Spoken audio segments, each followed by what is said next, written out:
Hey, everybody, welcome to House of Champions. We have some incredible matches here today, and we have the analyst to bring all the insights and their expertise. But as always, be sure to smash like and comment, and always leave us a 5-star review on Spotify or Apple Podcasts. We'd really appreciate that. But let's get into the mixer. We have In Soccer We Trust's own Heath Pierce, HP3. How are we doing today? I'm doing good, man. A wild day of matches, obviously, and some incredible ones to look forward to. But goals galore, some of them well-earned, some of them a little bit sketchy defending, but I'm excited to talk about it. And it's great to see Lucho again. I haven't seen this guy in a bit. Yeah, always good to have you on, Heath. And of course, Luis Garcia, the only champion that we have on the House of Champions when it comes to the big stage. Lucho, how you doing today? All good, all good. Good to see you too, Heath. And yeah, looking forward to see and break down all these matches that every time we find some good stories, every time we find some surprising results. And once again, Portugal winning. So let's talk about it. Let's dive right into it. I love that you said that. Portugal wins because for a big stretch of this match, it did not come easy, and it did not look as if Portugal was going to get the breakthrough. Bruno Fernandes, or was it Cristiano Ronaldo? Let's start with that. Who would you give that goal to on the first goal? I still don't know, to be honest. I still don't know because in the first moment I was watching and I said, yeah, I'm gonna give it to Bruno Fernandes. Why is that? Because Cristiano Ronaldo scored so many goals. He's the only player who scored in 5 different World Cups. So I'm gonna give it to Bruno Fernandes. I think today was one of the most exciting players to watch. And talking about another great result for Portugal. For a moment, I think in the beginning of this tournament, no one was talking a lot about this Portugal side. There is a lot of talent in that squad. We were talking about Argentina, France, even Belgium, one of the sides, not even that much Spain, England, Germany, but no one about Portugal. And definitely is a lot of talent up front. You can see the replacement that you go into the second half with Rafael Leao. Of course, having Joao Felix in a fantastic form. I still don't know why he doesn't play as often for Atletico de Madrid. And today wasn't a very easy cookie to play against Uruguay and with the needs of getting a good result. The problem is that up front, Uruguay doesn't have, even though they have 3 of the most probably exciting strikers with Luis Suarez, with Nunes or Cavani, they don't have maybe the midfield that Portugal has got to bring that talent, to bring that creativity up front to kind of get the end product. So at the end, once again, a very competitive Portugal. The Portugal that always delivers, get a great result, and well, they are qualified. Yeah, now on top of that, obviously, Rafael Leao coming off the bench just shows you how much quality and depth this team has, as you mentioned, Lucho. Not a lot of talk about this, but once you see the names and the players that they're putting out on the field, you can see how they're a contender. I'm going to give the goal to Ronaldo. I'm guessing it was probably Fernandes, but the way Ronaldo celebrated, you can only hope that, like, how can you go against somebody that's going to celebrate that much unless they're running straight to their teammate? He was running to the corner flag as if it was his goal, so I'm going to give it to him until further review, but I haven't had a chance to really look at it at a number of angles. But again, a really good squad, and this is one of the first matches of this tournament and I don't like to compare club teams to national teams, but when you looked at the way these teams played, there was this DNA and this makeup of this cohesion that you really only see in club teams, in the way that they attack, the build-up play, the counterattacks, the quality of players that can drive the ball up the field and create something spectacular on their own. It was just an overall a really good match, but again, a great win for Portugal that sets them up perfectly heading into the knockout rounds. Yeah, I was impressed. And I love how both of you said that in terms of the importance of this game. I was impressed with the mental fortitude from Portugal. Let's take you back to 4 years ago. This was a rematch of the round of 16 matchup where Portugal was on the wrong side of a 2-1 loss to Uruguay. Edison Cavani, 4 years younger. Luis Suarez, 4 years younger. But one player that stood out for me today with Uruguay before we round out Portugal, Rodrigo Bentancur. This guy had the moment of moments for Uruguay. They had a couple chances in the second half. What do you make of this midfield for Uruguay, the likes of Bentancur, Feder Valverde? I'm going to come to you, Heath, and I think Vecino as well, who's in that midfield 3. Yeah, it's fantastic. Obviously, Bentancur at the national team level, I think, is a different level of player in terms of the responsibility that he has. My only downside with them is that it looked like and it felt like for a lot of times that they thought they were going to continue to get goal scoring opportunities and didn't convert. They seemed a little bit casual connecting that midfield line up into the attack, almost like they thought that this was going to happen continuously and they were going to be able to get the win out of it. But in terms of quality, when you think about Valverde, when you think about Bentancur, I mean, it's unbelievable midfield. But as Lucho said earlier, do they have the ability now between them and then the age gap to get more out of these games? Like you said, Mike Lahoud, 4 years ago was a long time ago in terms of these players and where they are at in terms of their scoring. You look at Luis Suarez getting that half chance on his left foot at one point in the match where it's just or earlier in his career or at other points in his life, he would have been automatic from there, but goes wide of the target. But overall, in terms of that midfield, something really to look forward to in terms of their age and then the upside of these players. Listen, Mike, to be honest, if you have a look, the end product is where you get the points, when you have the ability to the strikers to finish the product. And today, they both of the teams, they got 3 shots on target, but only one team got 2 goals. This is the why they make the big difference. When we are talking about a very strong lineup, a very strong midfield with Uruguayan players, there is fight, there is battle. They kind of win in the middle of the park. But at the end, when you arrive to the last, there is when you make the difference. And in Portugal side, you got so many players. And we talk a little bit about Rafael Leao, but you got Bruno Fernandes, you got Silva, you got Joao Felix, you got Cristiano Ronaldo. All of them can score goals. That's a massive difference when we are talking going through to the knockout stages. So we've had 2 matches so far for both of these teams. This group has had 2 matches. And when we look at this Portuguese team, because we have to always give the winners their love, what do you think you've seen that they do so well? Because they're a team that there are some question marks going in. How good could they be? On paper, they look like just lights out. So I'll go to you, Lucho. I mean, what did you see over these 2 games that you've seen that they do really well that makes them such a good contender for this World Cup? You mean Portugal? Yeah, Portugal.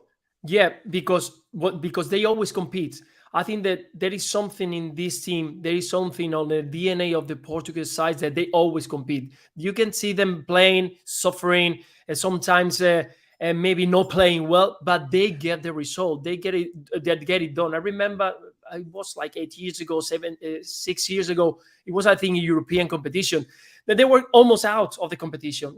Portugal, nothing to do, and suddenly they win. And they qualify only just with the draw and another draw and competing. No one was counting with them, but then they appear and they continue competing because at the end, it's a team that at the back, they always know how to be well organized, how to be disciplined. And of course, the talent. They always have players with ability, with creativity, and with the way of finishing in goal. And now, today wasn't probably the best dazzling performance of Portugal, but they get a good result against a very strong Uruguayan side. So at the end, that's what it scares me the most, is that they always compete well. And when it matters, then it's going to be in the next knockout stage, in the next game.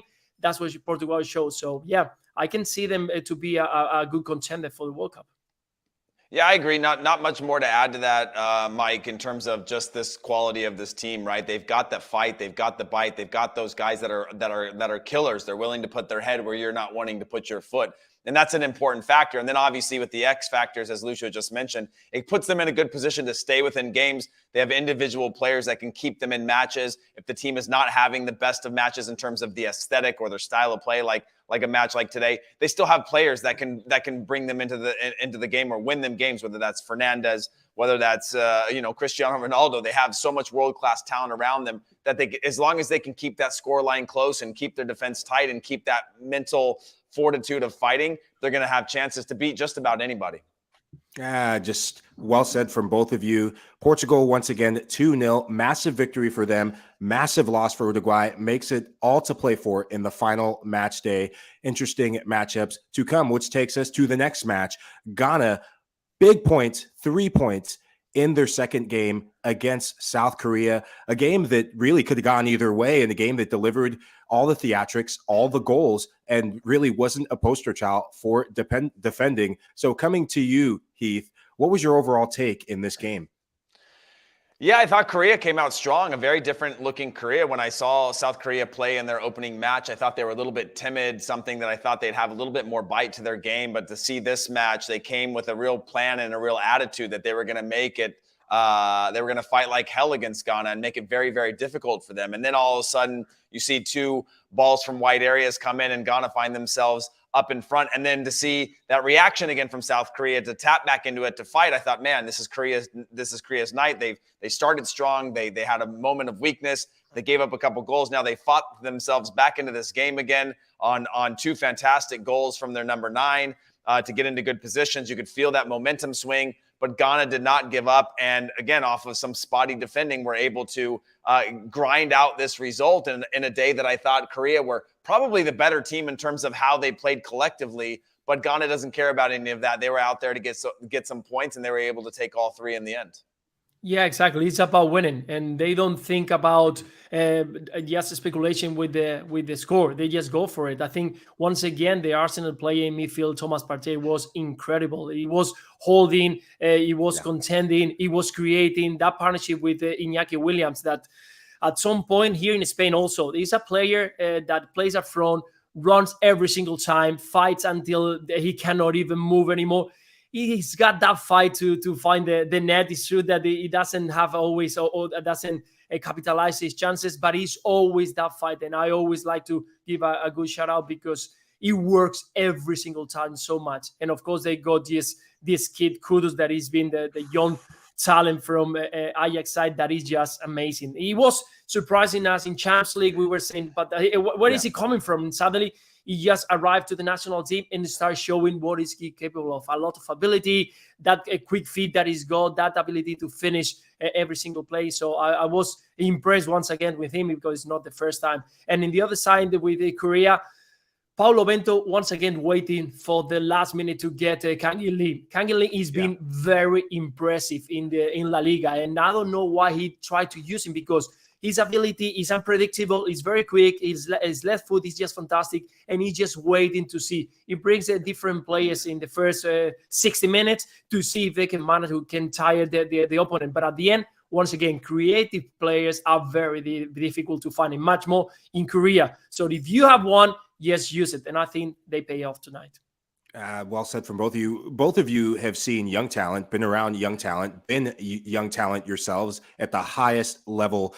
When you look at the likes of Mohamed Kudus, I love this kid. I've been just banging the bell for him since the African Cup of Nations. He's wowed and thrilled in the Dutch, First League and now in the UEFA Champions League. How good, come to you, Lucho, how good do you think, what's the ceiling for the likes of Mohamed Kudus at this World Cup, given what we've seen?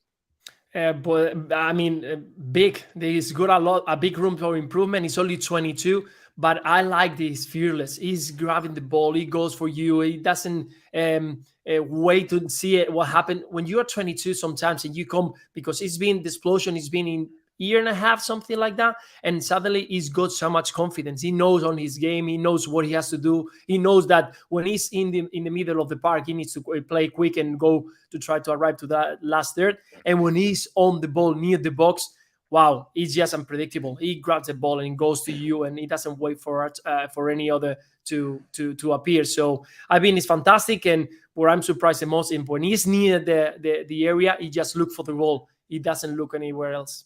Yeah, he's definitely a difference maker. I've seen an improvement in him just from one year to the next, and the ability to be that definitive force in the final third. While one player who is a definitive force in midfield, Heath, you are an Arsenal fan. I know you're very big on this guy, having talked with you and done shows with you. Thomas Partey, what have you seen in his game that's made him one of the best defensive midfielders, in my opinion, this season?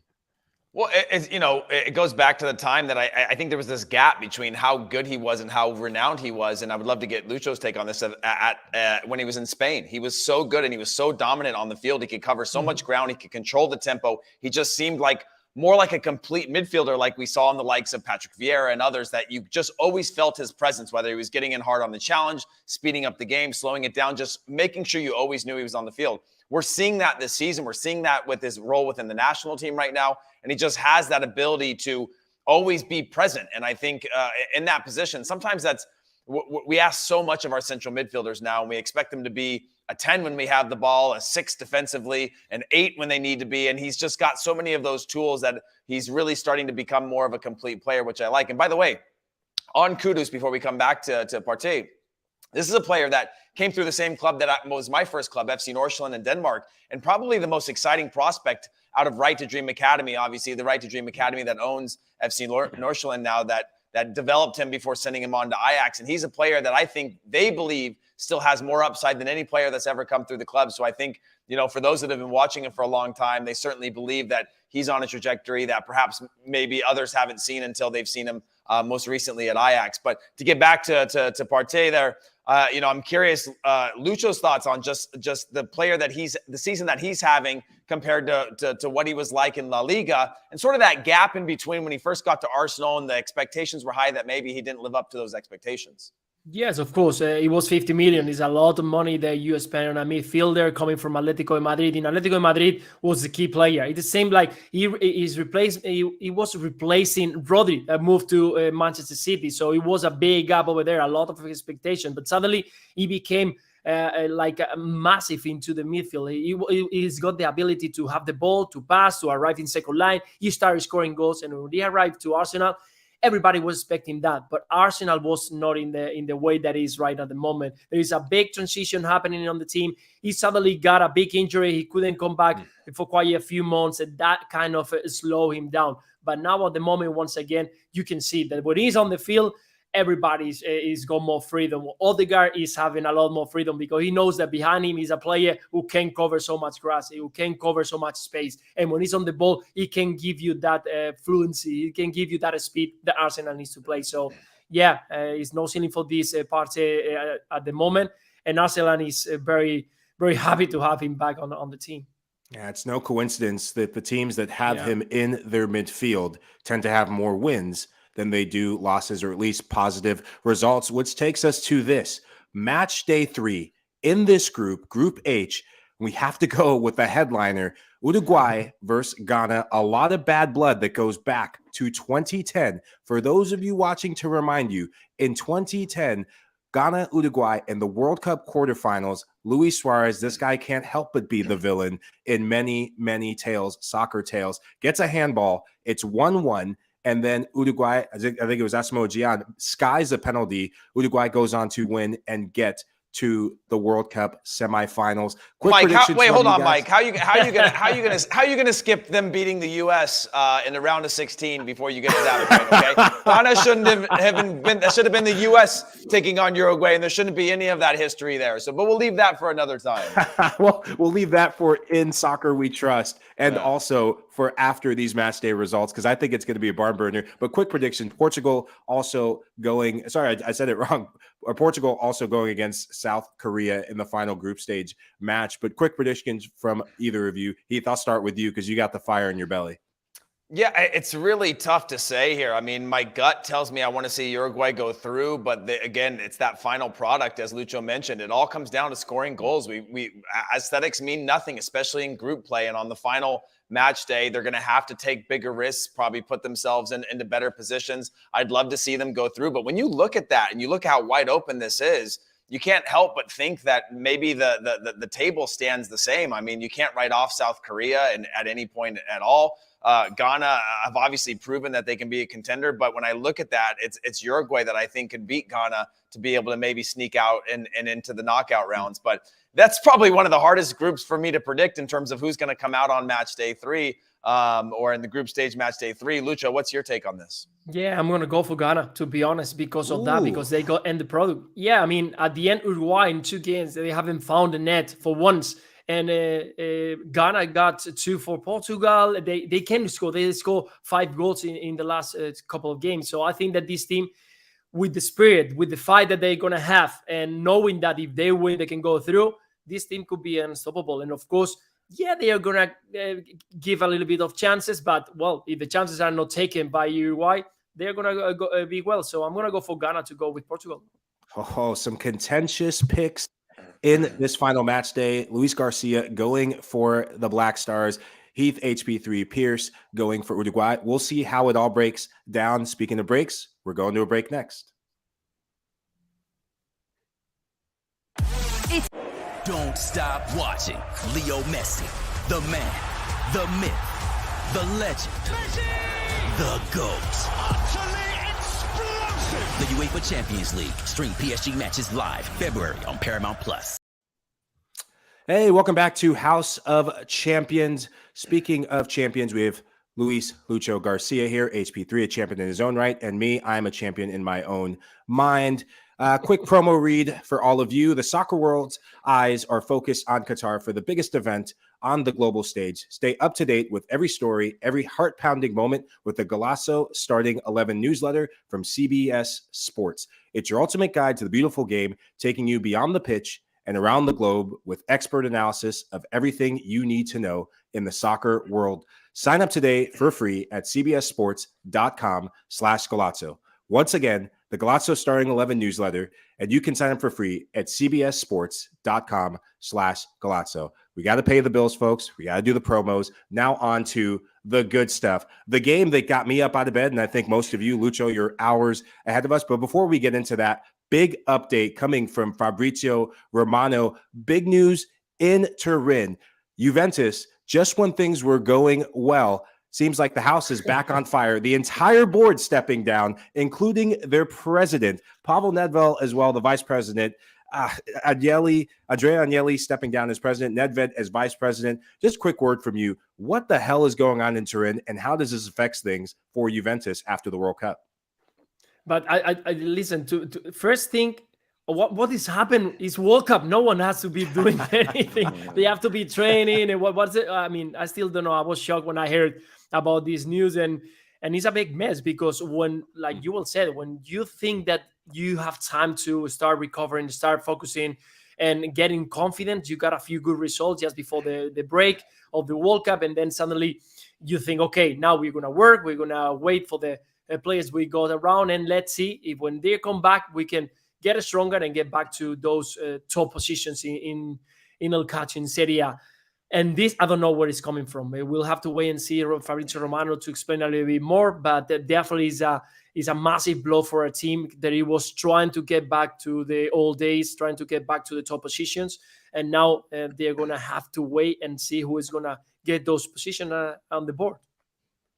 Yeah, this is crazy to me. I mean, as Lucho mentioned, one, you're in the middle of the World Cup, so what's the point? Two, you're in actually a decent run of form right now. So when you think about the project, they use the word project quite a bit in terms of Juventus and where they're trying to go. And I see Juventus very much like any sort of global recession that we're in now. It's usually happening a few years before anybody actually realizes it. By the time you realize it, it's probably a little bit too late to make some of the changes that you need to make. But they're in a great run of form right now, and most of their players are probably gone. It's a quiet locker room. So I feel like there must be something bigger here in terms of, perhaps some bombshell news or some sort of controversy that's going to come out surrounding this, or to hide some sort of controversy, because it feels a little bit out of place when you think about the full board resigning in the way that they have. So I'm interested to see the way or what's actually behind all of this, and look forward to hearing Fabrizio's take. I know he's got the inside scoop of what's going on with this, but it certainly feels a little bit out of the wild to be happening in this exact moment. Yeah, Fabrizio Romano, remember, will be with us this week to give us more scoop. He's the guy that's got the scoop of scoops. If you need to know anything about soccer or what's going on behind the scenes, Fabrizio Romano is your guy. Back to World Cup action. Group G. This is the group that also continues to keep on giving. And today it was goals from Africa. Cameroon representing West Africa well. 3-3 result between Cameroon and Serbia. Woke up early for this match. It did not fail to deliver. And just from you, Heath, what did you take from this match? Because when I was watching it, 1 minute I thought Cameroon was in trouble. The next minute I thought Serbia was the greatest team I've ever seen. And then I came back thinking, what the hell did I just watch? Well, yeah, when I think about just some of these African nations in terms of their goal scoring ability, you look at the first round, and I think it was 1 goal scored for across all the African nations. And then they've just opened up the floodgates in terms of scoring ability, and you're starting to see some of that creative and attacking. And perhaps it was just a little bit of that fire that was needed. This is another one where I was a little bit skeptical of some of the defending. And again, to see a team go up a goal and then to go down multiple goals and to come back into this match, I think is such a testament to the quality of these teams. And what I'm seeing is just teams now being willing to convert on mistakes, convert on opportunities in a way that you don't always see. The quality is so high in these international matches, you could call it bad defending, but for teams to be able to get one chance and to convert on those chances, you're not seeing matches that have 15, 20 shots a game or 10, 15 shots on target. You're seeing very, very tight statistics where teams are converting at a very high level. And this is one where, yes, there was some suspect defending throughout, but overall, fantastic match and one that was really, really entertaining.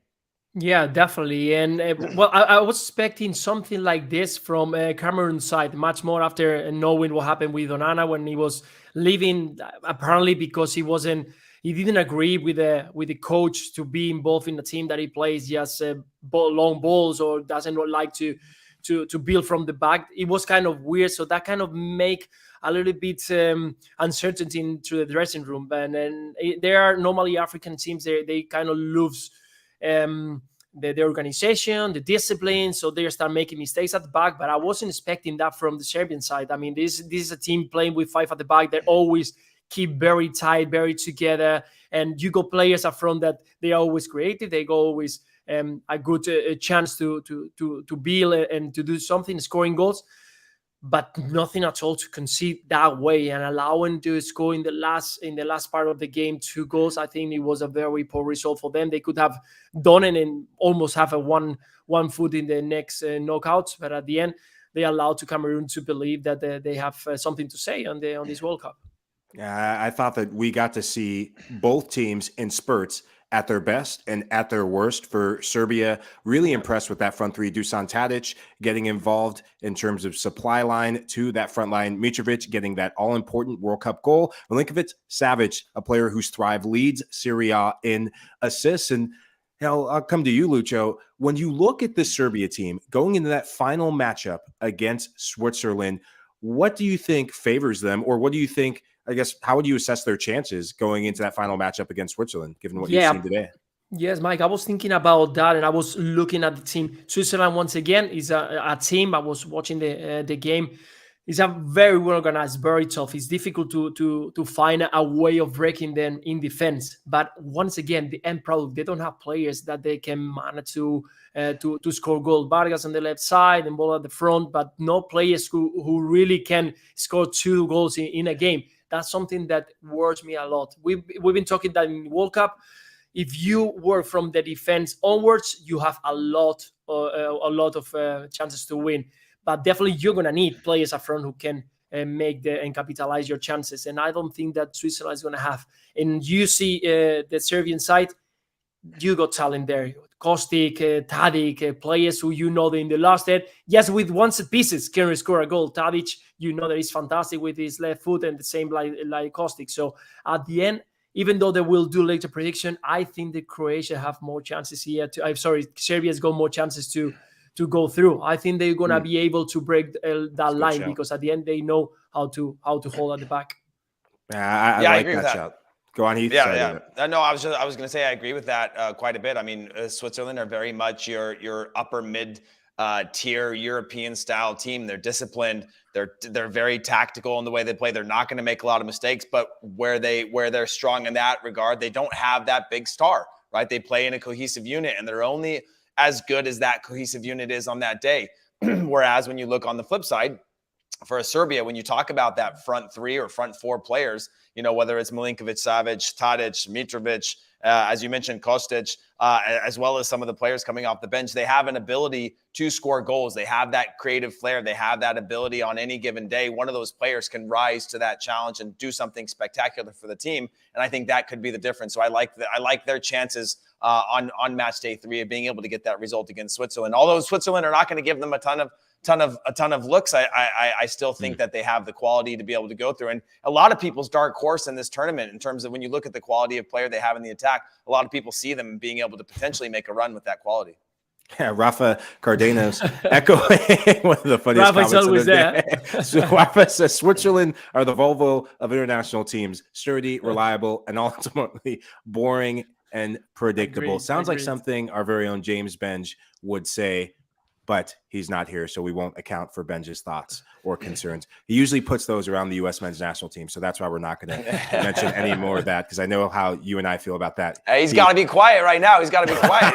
England's got their own things to work out. Well, again, we'll deal with that on another day, Yeah. To circle back on Onana, a big moment for Cameroon when your starting goalkeeper goes missing in action. And this happened days before. Heath, coming to you as a defender, someone who's connected to the goalkeeper and the back line, can you take us in the minds of what must have been going through the Cameroonian back line and this team, really, when something like this happens, when your coach and your goalkeeper get into a big disagreement and there's a volatile reaction, goalkeeper's out and he's out of the World Cup now?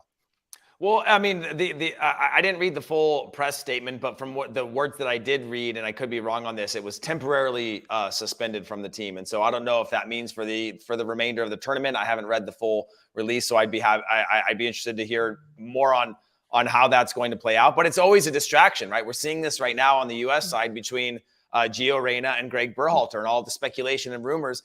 You want to leave that, and perhaps inside that locker room, everybody's on the same page. But as it starts to trickle out, and the team starts to go through controversies and all those things, it starts to become a bigger deal and it starts manifesting itself in other ways. And so you hope that you can put it behind you, obviously, for them to be able to go and get a result in this match, so to speak. I think that's an important way of starting to move beyond that. But it's hard to not have that be at the forefront when you're in a locker room, you're sitting in the meal room, you have a player missing, player that's been an important part of your team. It's hard to look past those things and not speculate or start to divide the team as to whose side is who on. You're going to hear a side from the player, you're going to hear a side from the coach, and you want to be able to just get past that. So hopefully that coaching staff is able to pull that group together, discuss it openly, and then be able to move on from it, because it's certainly a big miss.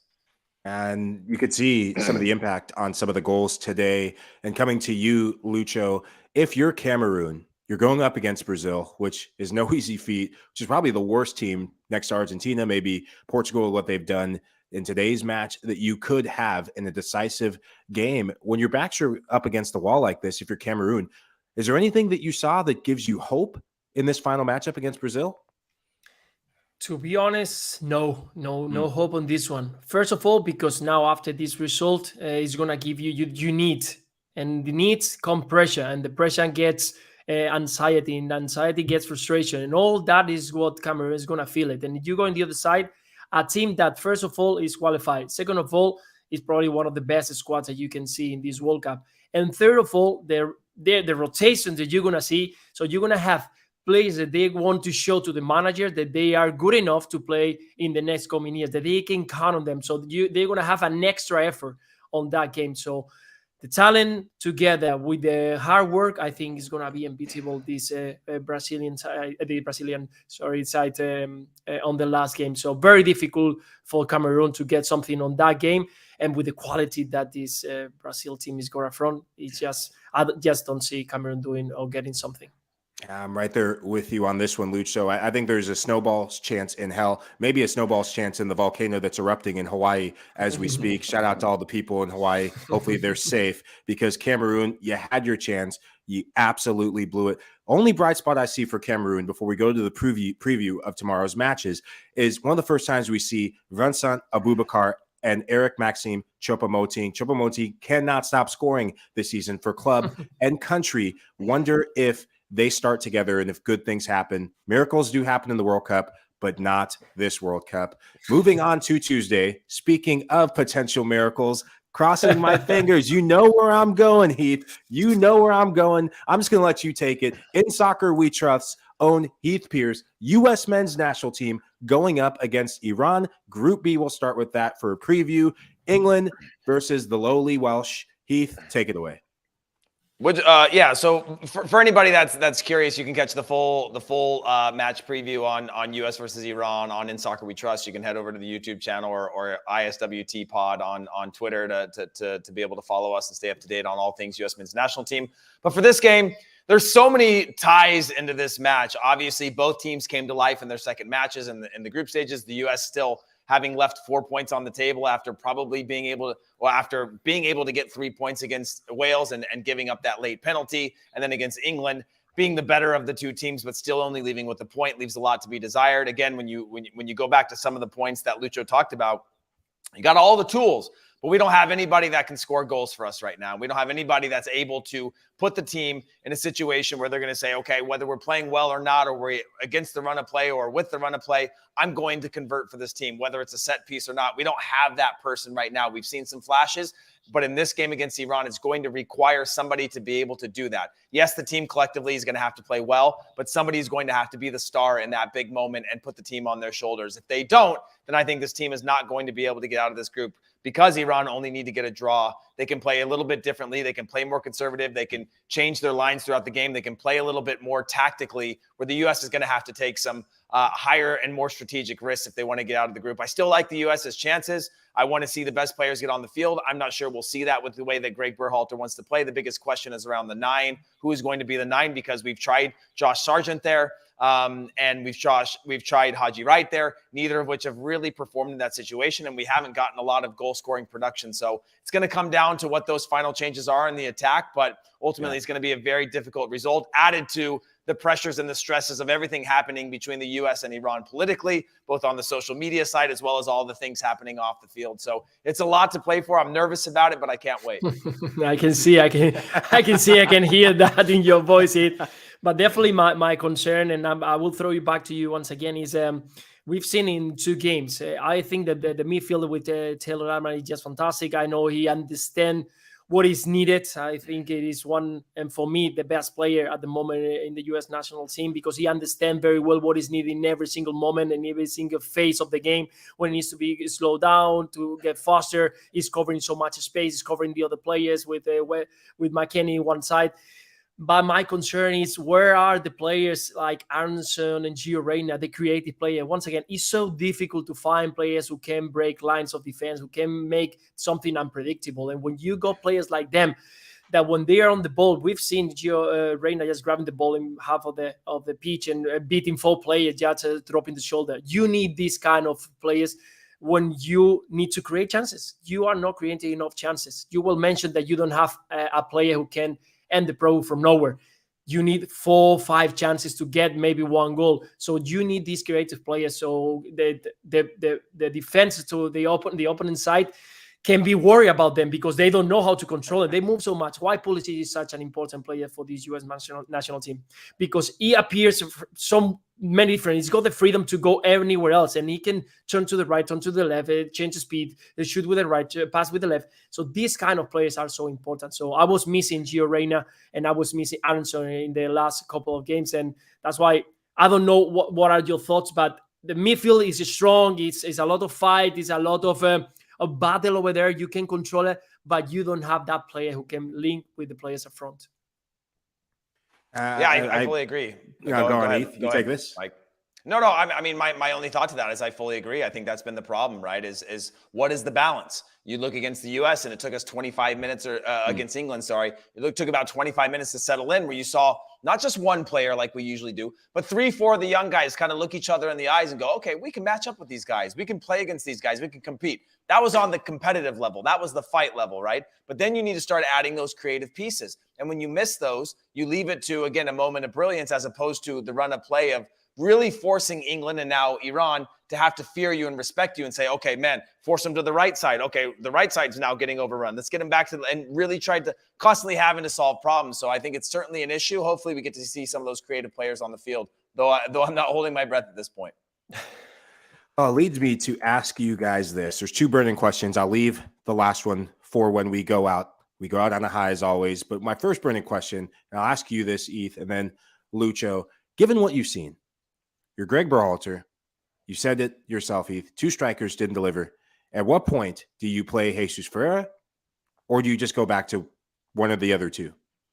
Yeah, I mean, for me, and I don't think we'll see it, but the U.S. was good against England because they played sort of a hybrid 2-striker system that put Timothy Weah higher up on the field and then closer to the middle of the field. That started to create that connectivity with that midfield 3, as well as that connectivity with the other striker, and I really like that for periods. The upside of putting a Timo Weah into the midfield, or as your sort of false 9 or even traditional 9, is it's going to give you more freedom to put a Brendan Aronson on the field or a Gio Reyna, so you can solve the problem. Sometimes you have to accept that you don't have a 9. You don't have the 9 that's going to provide for you. And you've seen now, and especially in the modern game, teams are willing to say, well, we don't have a 9, so let's play something different. Man City is the perfect example of that forever. And there's plenty of examples out there of teams that aren't the Man Cities of the world that have to make those adjustments. Now, whether Greg Berhalter is willing to do that or not, or it's a little bit more of a hybrid system, is to be determined. But I would love to see that, because I don't think Jesus Ferreira is the right fit. Otherwise, he would have played already. I don't think Josh Sargent's shown enough in the minutes that he's had. And then Haji Wright, same things. There's flashes. He's a little bit more of your traditional striker that can run the channels, hold the ball, and do those things. But when we're talking about needing to win against Iran because they just need to draw, we're going to need to put our best attacking players on the field that are willing to take risks at the right times to put the team in the position to win.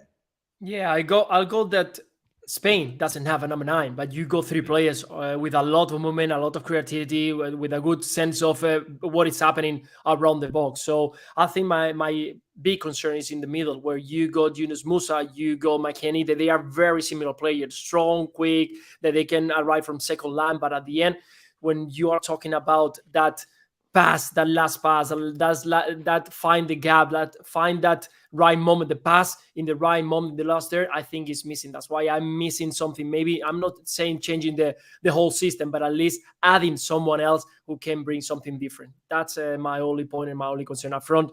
You will mention guys, Wright, Sargent, where they can all, I think, fit and score goals, but they're going to need to be fitted with good balls.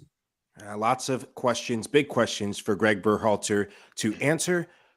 His saving grace is the fact that the U.S. men's national team have a game that matters in this last match day. USA, Iran. And let's not forget about some of the other games going on in Group B. Wales versus England. A player, we talk about things that teams are missing. A player that's been missing in action, Gareth Bale, alongside his counterpart, Aaron Ramsey. Quick thought on this one. I'll go to you, Lucho. Is this foregone conclusion, England to beat Wales, or do the Welsh really stand a chance? No, I don't think so. I think that England is going to do the job. I've seen, and once again, we're going to talk about what is happening up front, and Wales is being always a team that is going to put you a lot of fight. It's going to put you a lot of battles in every single line. They're going to be well organized. They're going to try to make great transitions, but Gareth Bale is not anymore the Gareth Bale that we all know. It's going to be assisted and surrounded by players who can also take the spotlight from him, and it's not happening, and it's not working. And at the end, of course, there is a set piece. If he's got a chance from outside the box or maybe a good cross, he can be important. But if you see the way that England has been defending, I think it's been fantastic. I think it's a team that is, at the moment, yes, being conservative. They are not displaying all the power that they have.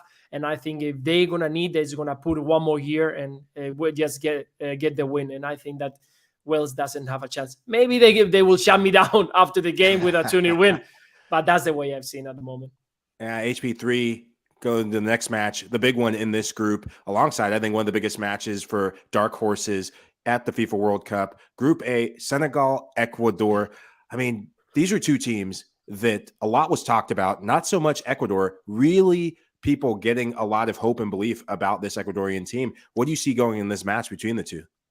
Well, you don't, finish fourth in CONMEBOL South American World Cup qualifying without having something special, right? You can go on a run there, but when you've got to play, I think it's 18 games against all the teams from down there, you've got to have something to your team to be able to qualify. And so they're obviously showing that in their abilities, surprisingly, with a number of players that aren't playing at huge clubs. But again, have that mix of fight. They have that team cohesion. And this is going to be one that's going to be really difficult to predict in terms of who's going to come out on top in this one. I'd like to see Ecuador be able to pull this off. Senegal also with so much to play for. My gut tells me, and again, I could be wrong on this. I'd love to get your guys' take on this, is that Ecuador are going to be able to squeak this one out. Ecuador finished third in qualifying in CONMEBOL. Sorry, I had that wrong. But either way, to qualify from there as not one of the big sort of 3 or 4, to see Colombia not qualify for a World Cup and see an Ecuador come in after that many games, you have to be so good. But Ecuador, I think, again, are showing this fight and this belief and this spirit that they've gone this far, so why not go a little bit further? And I could see that being the difference in them getting out of the group stages. Ecuador, mind you, sorry, Lucho, to interrupt. Ecuador, mind you, not playing with Enner Valencia. That could be a big difference maker. Go on, is that confirmed? I know that he's got a little bit of a knock, but I was reading potentially, that perhaps he's okay. I shouldn't say not confirmed, but potentially Yeah. that could be a big miss. Yeah, but it's still not 100%, and I think he's a key player for them, and is a goal scorer. He's probably one of the leaders of the team, if not the leader, and that's a massive concern. And in the other side, the pressure once again of needed to win the game. There are teams that they deal with them better than other one. And I think Ecuador, they surprised us all in the second game, showing an amazing strength and amazing reaction after receiving what they received. But definitely, I think the Senegal has got the strength, it's got the ability, and I think they can overrun every single team. I predicted in the beginning that Senegal was going to go through, and I still think that this team didn't have the results in the first game against the Netherlands. They were almost as good as the Netherlands, but the Netherlands at the end, they got the end product better than them. So I still think that Senegal is gonna do the job and go through. Strong sentiments from both of you, making good cases in that matchup. Let's not forget the Dutch. The Dutch, they haven't looked their best. The Dutch going up against Qatar, the first team eliminated from the FIFA World Cup. Let's just all be in agreement that might get ugly and ugly quick. Cody Gakpo has starred in this World Cup. Young talent, big transfer target. Hopefully Fabrizio will be talking about that in days to come or after the World Cup. Last question for you, Heath, and we'll close out on this. And Lucho, you can jump in on it as well if you have thoughts on it.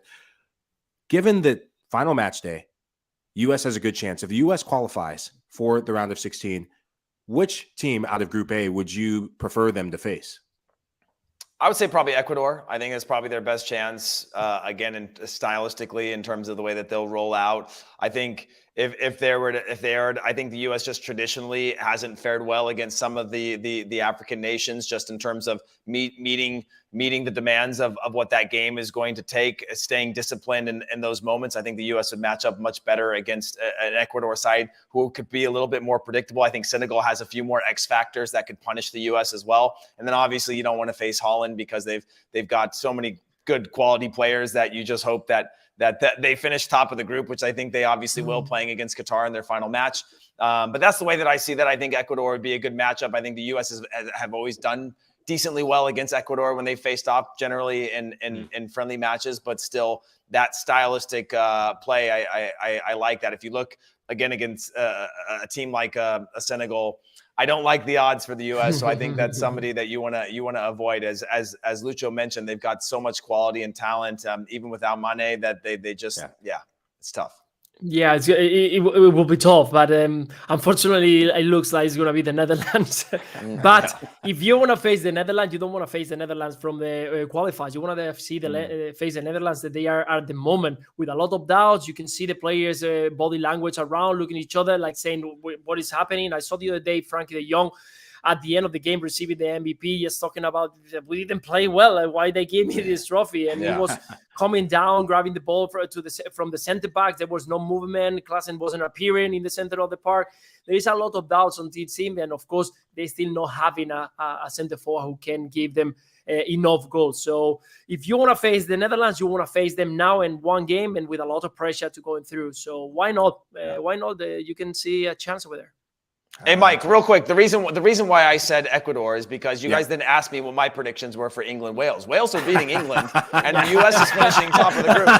You know, you guys are missing out. I didn't get to give my context on that. Wales are going to smash England. U.S. finishes top of the group, and then we take on Ecuador, finishing second. It's just the way it is. Man. Heath, from your lips to Christian Pulisic, Tim Weah, Gio Reyna, Brendan Aronson, and the whole attacking line's boots. I hope and pray that happens. But one thing I can say with confidence, if Frankie de Jong doesn't want to receive that man of the match award, I actually would prefer that I give it to both of you. You guys are my men of the match. Thank you for being on the show. Thank you for your input, and cannot wait for more to come. This has been House of Champions. We'll see you guys next time.